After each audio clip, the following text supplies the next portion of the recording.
इस देही को कोई आश्चर्य की तरह जानता है। तात्पर्य यह है कि जैसे दूसरी चीजें देखने, सुनने, पढ़ने और जानने में आती है, वैसे इस देही का जानना नहीं होता, अर्थात इस आत्मा का जानना नहीं होता। कारण कि दूसरी वस्तुएं इद्दता से यह करके जानते हैं, अर्थात वे जानने का विषय होती है, पर यह देही इंद्रिय, मन, बुद्धि का विषय नहीं है। आत्मा जो है मन, बुद्धि और इंद्रिय का विषय नहीं है।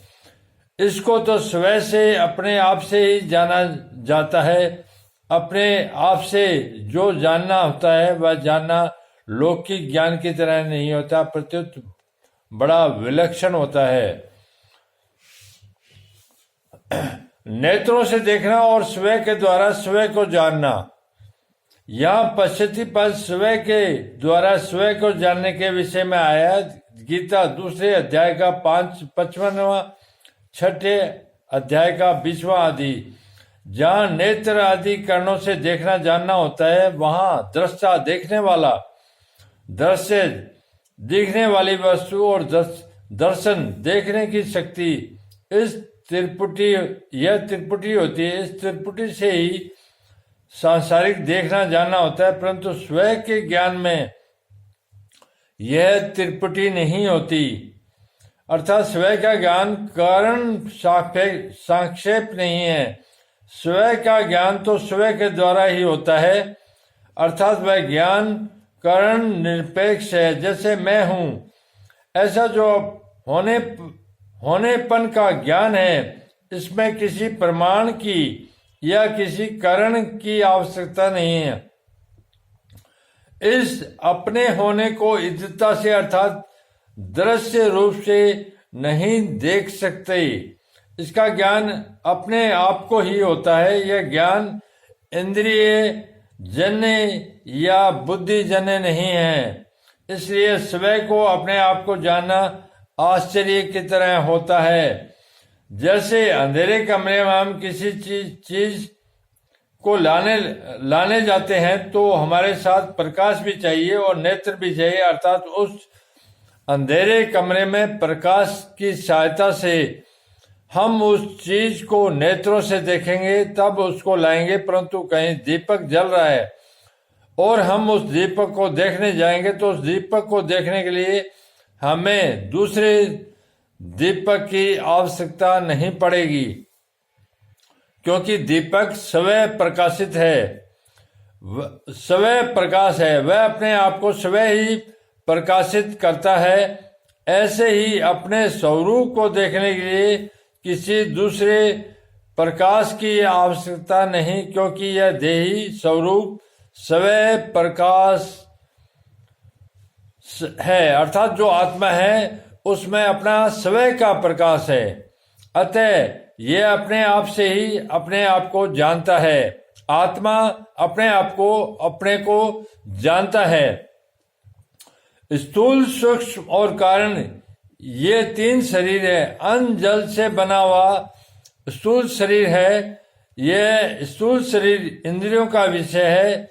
इस स्थूल शरीर के भीतर 5 ज्ञानेंद्रिया, 5 कामेंद्रिया, 5 प्राण, मन और बुद्धि, इन 17 तत्वों से बना हुआ सूक्ष्म शरीर है। यह सूक्ष्म शरीर इंद्रियों का विषय नहीं है, प्रत्युत बुद्धि का विषय है, जो बुद्धि का भी विषय नहीं है, जिसमें प्रकृति स्वभाव रहता है। वह कारण शरीर है। इन तीनों शरीरों पर विचार किया जाए तो ये स्थूल शरीर मेरा स्वरूप नहीं है, क्योंकि यह प्रतिक्षण बदलता है और जानने में आता है। सूक्ष्म शरीर भी बदलता है और जानने में आता है। यह मेरा स्वरूप नहीं है। कारण शरीर प्रकृति स्वरूप है, पर देही स्वरूप प्रकृति से भी अतीत रहता है। कारण शरीर भी मेरा स्वरूप नहीं है। यह देही जब प्रकृति को छोड़कर अपने स्वरूप में स्थित हो जाता है, तब यह अपने आप से अपने आप को जान लेता है। जानना सांसारिक वस्तुओं को जानने की अपेक्षा समर्था विलक्षण होता है, इसलिए इसको आश्चर्यवत पश्चाति कहा गया है। यहाँ भगवान ने कहा है कि अपने आप का अनुभव करने वाला कोई एक ही होता है, कंचित। और आगे 7वां अध्याय में 3 श्लोक में भी यही बात कही गई है कि कोई एक मनुष्य ही मेरे को तत्व से जानता है। कंचिमा वेति तत्व, इन पदों से ऐसा मालूम होता है कि इस अविनाशी तत्व को जानना बड़ा कठिन है, दुर्लभ है, परंतु वास्तव में ऐसी बात नहीं है। इस तत्व को जानना कठिन नहीं है, दुर्लभ नहीं है, प्रत्युत इस तत्व को सच्चे हृदय से जानने वाले की तरफ लगने वाली की कमी है। ये कमी जानने की जिज्ञासा कम होने के कारण है। आश्चर्य वदन्ति तथैव चान्य, ऐसे ही दूसरा पुरुष इस देही का आश्चर्य की तरह वर्णन करता है, क्योंकि यह तत्व वाणी का विषय नहीं है, जिससे वाणी भी प्रकाशित होती है। वह वाणी उसका कैसे वर्णन कर सकती है? जो महापुरुष इस तत्व का वर्णन करता है वह तो शाखा चंद्रयान की तरह वाणी से इसका केवल संकेत ही करता है, जिससे सुनने वाले का इधर लक्ष्य हो जाए। अतः इसका वर्णन आश्चर्य की तरह ही होता है। यहाँ जो अन्य पद है उसका तात्पर्य यह नहीं है कि जो जानने वाला है उससे यह कहने वाला अन्य है, क्योंकि जो स्वयं जानेगा ही नहीं वह वर्णन क्या करेगा।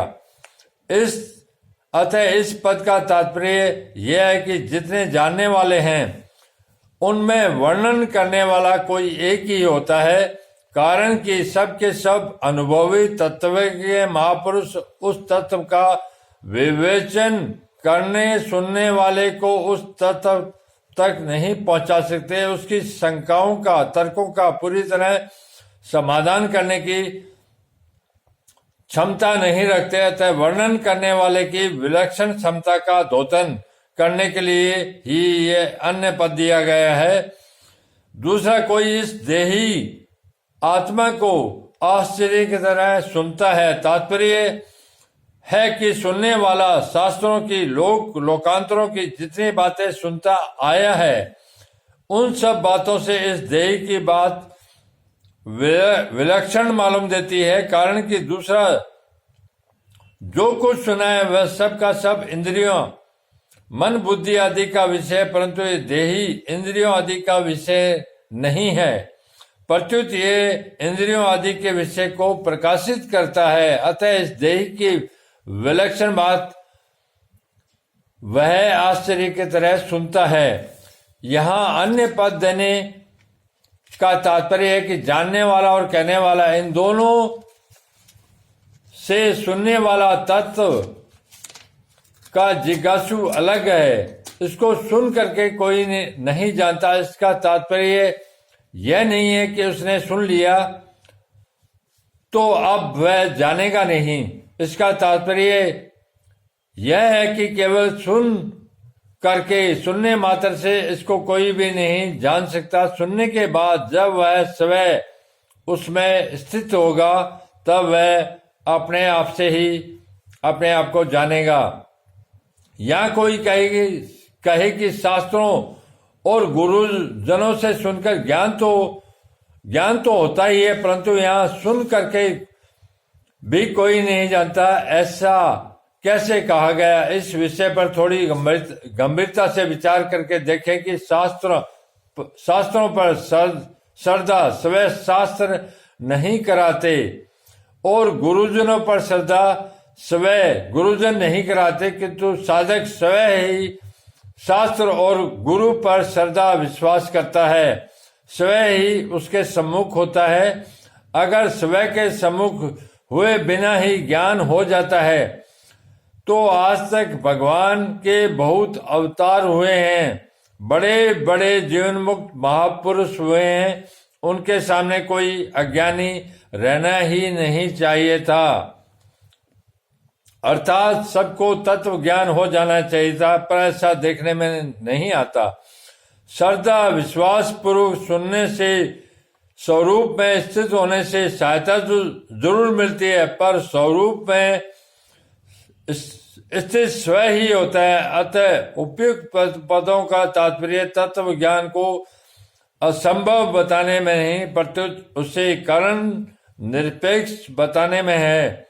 मनुष्य किसी भी रीति से तत्व को जानने का प्रयत्न क्यों न करे, पर अंत में अपने आप से ही अपने आप को जानेगा। श्रवण मनन आदि साधन तत्व के ज्ञान में परंपरागत साधन माने जा सकते हैं, पर वास्तविक बोध कारण निरपेक्ष अपने आप से ही होता है। अपने आप से अपने आप को जानना क्या होता है? एक होता है करना, एक होता है देखना और एक होता है जानना। करने में कामेंद्रियों की और देखने में ज्ञानेंद्रियों की और जानने में स्वयं की मुख्यता होती है।